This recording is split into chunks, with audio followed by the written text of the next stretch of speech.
Mahigit 100 ang iminungkahing proyekto sa ilalim ng DAP o ng Disbursement Acceleration Program mula 2011 hanggang 2013.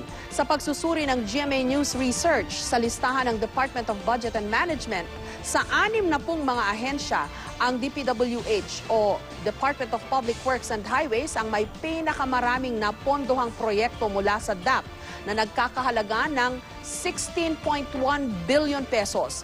Bukod pa ito sa mga proyektong may kapartner silang ibang ahensya. Ang Bangko Sentral ng Pilipinas naman ang nakakuha ng pinakamalaking halaga mula sa DAP na umabot ng 30 billion pesos. 144.4 billion ang kabuang halagang nailabas ng gobyerno para sa DAP projects. Dahil hindi saklaw ng General Appropriations Act na aprobado ng Kongreso, nauna nang sinabi ni Pangulong Noynoy Aquino na ang budget ng DAP ay galing sa perang natipid at iba pang nalikom na kita ng gobyerno.